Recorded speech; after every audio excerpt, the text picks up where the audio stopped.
लाल की जय। पांचवा अध्याय शुरू होता है, आखिरी है।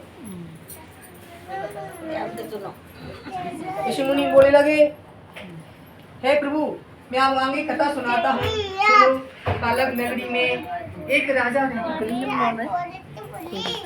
ऐसा था, वो ऋषि मुनियों को परेशान करता था, पशु पक्षियों को मारता था।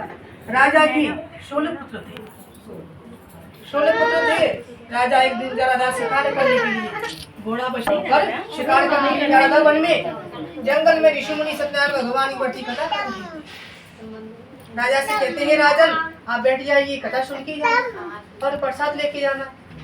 राजा बोलते, मैं नहीं बैठ रहा, मैं जा रहा हूँ शिकार करने के लिए, पशु पक्षियों को मारने के लिए, वन में शिकार करने के लिए, पशु पक्षियों को मारने के लिए। इधर सत्यनारायण भगवान नाराज हो जाते हैं। राजा के 16 पुत्र थे, वो पत्रगे बना देते हैं। राजा शिकार करके अपने महल में पहुंचता है, अपनी संतान को देखता है कि वो पत्रगी बनी हुई। राजा अपनी संतान को देख के रोने लगा, है प्रभु, तुमने ये क्या कर दिया? मेरी संतान आपने पत्रगी बना दी, इस महल का इस संतान क्या करूँगा? मुझे भी पत्थर का बना दो, क्या करूँगा? मेरी संतान पत्रगी बनी हुई है। राजा बोलता है, सब कुछ मैं त्याग दूंगा, मेरा सारा धन, मेरे पुत्र वैसे ही कर दो, मेरे पुत्र वैसे ही कर दो, सारा कुछ मैं त्याग दूंगा। झूठ बोलना, शिकार करना, ऋषि मुनियों को परेशान करना, सब कुछ मैं त्याग दूंगा, मेरे पुत्र को ठीक कर दूंगा। विष्णु भगवान राजा की महल में तो प्रकट हो जाते हैं, कहते हैं, राजन तूने क्या नहीं गलती करी? तूने पक्षी पक्षियों को मारा, ऋषि मुनियों को परेशान किया। सबसे पहले वन में मेरी कथा हो रही थी, तूने कथा नहीं सुनी, ना तूने मुझसे नमस्ते की, ना तूने प्रसाद ग्रहण किया, तो ऐसे में कथा को ठुकरा कर वन में चला गया उसी पक्षियों को मारने के लिए। इसलिए मैं नाराज हो गया, तेरी संतान थी 16, मैंने पत्रगी बना दी।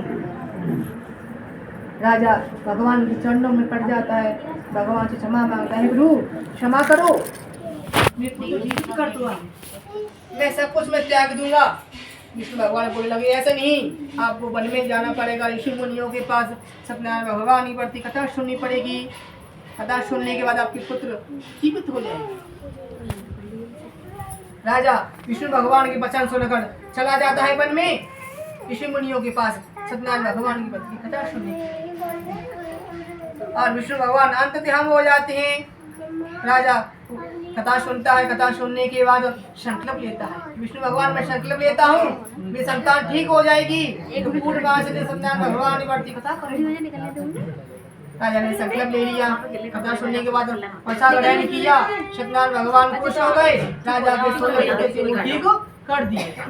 ठीक करती है, राजा अपने महल में आता है, संतान को देखता है, राजा संतान को देखकर खुश हो जाता है, संतान को देकर खुश हो जाता है। कहते नहीं है, माँ बाप किसी काम में आ रहे हैं, संतान काम, माँ बाप किसी काम में झुकती नहीं है, संतान के आगे झुकना पड़ता है, संतान के आगे झुकना पड़ता है।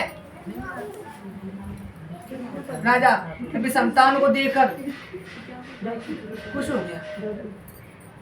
राजा ने सभी को बुलाया, भाई बहनों को, ऋषि मुनियों को, और पूर्णिमा के दिन सत्यनारायण भगवान की कथा करी अपने महल में धूमधाम से। राजा की संतान महल में सुख से रहने लगी और राजा वैकुंठ धाम हो गया। सत्यनारायण भगवान की जय। तो कहते हैं, जन्म जन्म की कहानी। सुदामा और ब्राह्मण दोनों गरीब थे। सुदामा कहते कन्हैया के पास रक्षा मांगने के लिए चावल की पोटली दबा के काम किया, तो सुदामा ने चावल खाए थे कन्हैया के, 2 मुट्ठी चावल खाए थे कन्हैया ने, तो सुदामा को 2 लोग दे दिए। ब्राह्मण ने हर पूर्णिमासी दिन सत्यनारायण भगवान की बढ़ती कथा करी थी, तो उनके शीश महल बना दी।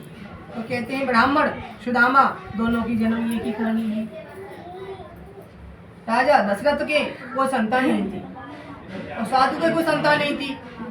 राजा दशरथ ने ऋषि मुनियों को बुलाकर अपने महल में यज्ञ करवाया। यज्ञ में से एक कटोरा खीर का निकला। खीर निकली थी हवन में से, खीर अपनी रानियों को खिलाई थी तो राजा दशरथ के 4 पुत्र पैदा। साधु ने संकल्प लिया था तो साधु के कलावती हुई थी। तो कहते राजा दशरथ साधु के दोनों की जन्म की एक ही कहानी, दोनों वैकुंठ धाम हो जाती है। ऋषि मुनियों ने तपस्या करके हमारा तुम्हारा उद्धार करने के लिए भगवान से वर मांगा, सत्यनारायण भगवान के लिए। ऋषि मुनि कहते हैं कलयुग में सबसे बड़ा व्रत माना गया है, इसको जो कराएगा उसका उद्धार होगा, जो सरेगा उसका उद्धार होगा। ऋषि मुनि भक्तों को समझाते हुए ऋषि मुनि वैकुंठ धाम हो जाते। सत्यनारायण भगवान की जय, आगे बिहारी लाल की जय, रानी की जय, बाबा की जय।